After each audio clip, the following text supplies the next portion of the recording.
নমস্কার বন্ধুরা, আহারে বিহারে চ্যানেলে আমি রিমা সবাইকে জানাই স্বাগত। পটল চিংড়ি বা চিংড়ি পটল তো অনেকভাবেই আমরা খেয়ে থাকি। আজ আমি তোমাদের সাথে গোবিন্দভোগ চাল দিয়ে পটল চিংড়ির ঘন্ট শেয়ার করব। চলো দেখে নেওয়া যাক। রয়েছে চিংড়ি মাছ, এর মধ্যে সামান্য নুন আর সামান্য হলুদ মাখিয়ে কিছুক্ষণ রেখে দেব।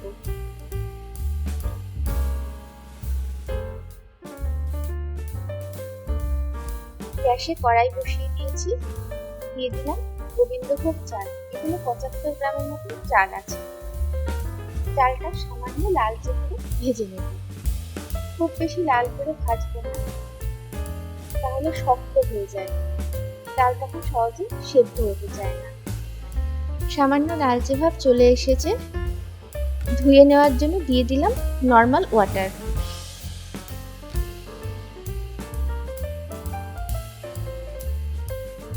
চালটা আমি ভালো করে আরো কিছুটা জল দিয়ে পরিষ্কার করে ধুয়ে একটা স্ট্রেইনারে জল ঝরতে দিয়ে দিয়েছি। রান্নাটা আমি সর্ষের তেলেই করব। কড়াইতে দিয়ে দিলাম পরিমাণ মতো সর্ষের তেল। তেল গরম হয়ে গেছে, দিয়ে দিলাম কেটে ও ধুয়ে নেওয়া 250 গ্রাম পটল। পটলগুলো সামান্য লালচে করে আমি ভেজে নেব। সামান্য লালচে ভাব চলে এসেছে, তুলে নিচ্ছি। তোমরা যদি বেশি লাল করে ভাজতে চাও অবশ্যই ভাজতে পারো। এবারে দিয়ে দিচ্ছি কেটে ও ধুয়ে নেওয়া 200 গ্রাম আলু। আলুগুলো সামান্য লালচে করে ভেজে নেব। ভাজা হয়ে গেছে, তুলে নিচ্ছি।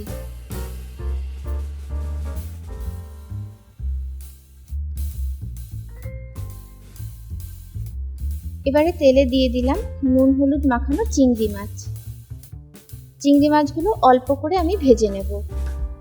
চিংড়ি মাছ বেশি ভাজা হলে না শক্ত হয়ে যায়, সেটা ভালো লাগে না। ভাজা হয়ে গেছে, তুলে নিচ্ছি।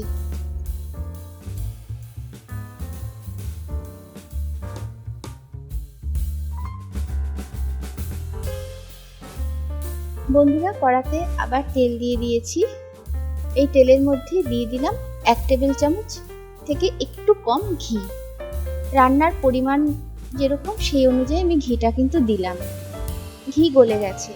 এবার এই তেল আর ঘিয়ের মিশ্রণে ফোড়ন হিসেবে দিয়ে দিচ্ছি গোটা জিরে, তেজপাতা, একটু দারচিনি, শক্ত ভাঙতেই পারলাম না, আর দুটো চিড়ে নেওয়া ছোট এলাচ। সবকটা ফোড়ন একসাথে একটুকাল নেড়ে চেড়ে নিতে হবে।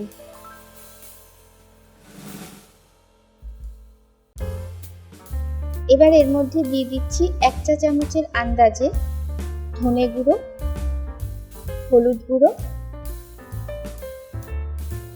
লঙ্কা গুঁড়ো। মশলাগুলো কিছুক্ষণ সাঁতলে নিতে হবে। বন্ধুরা, এটার মধ্যে কিন্তু খুব বেশি ঝাল ভালো লাগে না। দিয়ে দিচ্ছি স্ক্র্যাপারে কুড়িয়ে নেওয়া 1 ইঞ্চির মতন আদা। তোমরা বেটেও দিতে পারো, এটুকু আদা কি বাটবো তাই কুড়িয়েই দিলাম। দিয়ে দিলাম ভেজে রাখা আলু আর পটল। সমস্ত মশলার সাথে সবজিগুলো কিছুক্ষণ কষিয়ে নিতে হবে।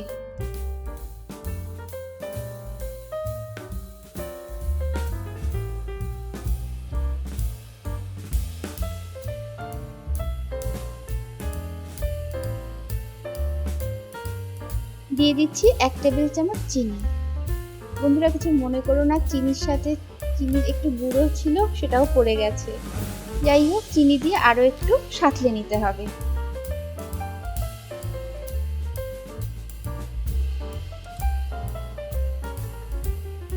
এবারে এর মধ্যে দিয়ে দিচ্ছি ভেজে ও ধুয়ে নেওয়া গোবিন্দভোগ চাল।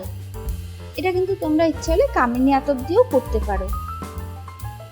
সবকিছু একসাথে ভালো করে এবার কষিয়ে নিতে হবে।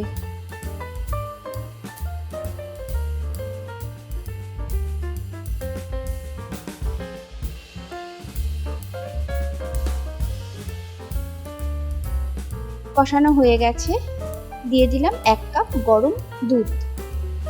দুধটা কিন্তু তোমরা কোনোভাবেই স্কিপ করো না। দুধ দিয়ে আরো কিছুক্ষণ নেড়ে চেড়ে নিলাম। দুধ দিয়ে কিন্তু একদম ধিমে আঁচে রাখতে হবে, না হলে হুইপ টেনে নেবে।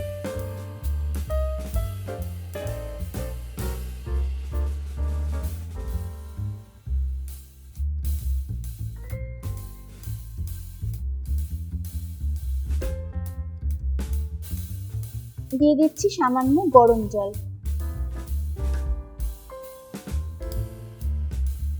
গরম জল দিয়ে আরো একটু সময় নেড়ে চেড়ে নিতে হবে।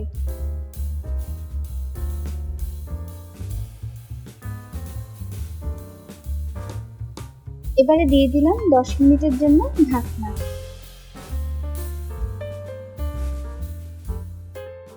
বন্ধুরা, একটা ভুল হয়ে গেছে আমার, মার্জনা করো।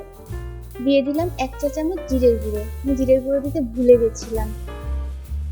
জিরের গুঁড়ো দিয়ে ভালো করে নেড়ে মিশিয়ে নিচ্ছি। তোমরা সব মশলার সাথে জিরের গুঁড়োটাও দিও, তবে একদম সত্যি বলছি, জিরের গুঁড়ো পরে দেওয়াতে কিন্তু স্বাদের কোনো ত্রুটি হয়নি। চাল অনেকটাই সেদ্ধ হয়ে এসেছে।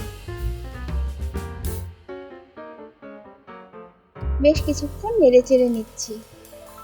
দুধ জল অনেকটাই টেনে গেছে। দিয়ে দিলাম ভেজে রাখা চিংড়ি মাছ। চিংড়ি মাছ দিয়ে সবকিছু একসাথে ভালো করে নেড়ে মিশিয়ে নিতে হবে।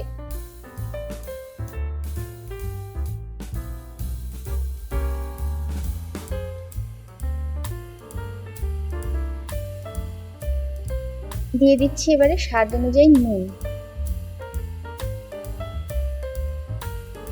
নুন দিয়ে সবকিছুর সাথে ভালো করে নেড়ে মিশিয়ে নিতে হবে।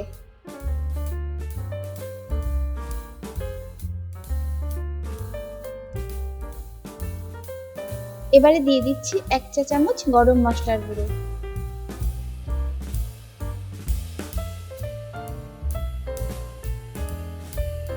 সবকিছু একসাথে আবার ভালো করে নেড়ে মিশিয়ে নিতে হবে।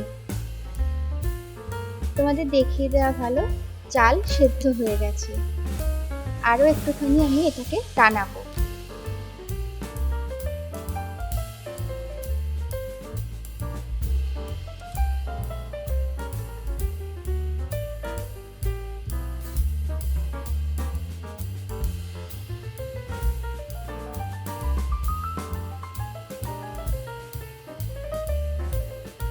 এই দেখো, আলুও সেদ্ধ হয়ে গেছে, এদিকে পটলও সেদ্ধ হয়ে গেছে, চিংড়ি মাছও কিন্তু নরম হয়ে গেছে।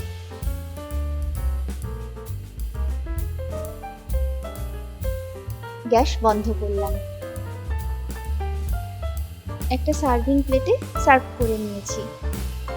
বন্ধুরা, এই রেসিপিটি কিন্তু সম্পূর্ণ ভাতের জন্য। যদি ভালো লেগে থাকে অন্তত একবার হলেও করে দেখতে পারো। আর কেমন হয়েছে প্লিজ আমার কমেন্ট করে জানিও।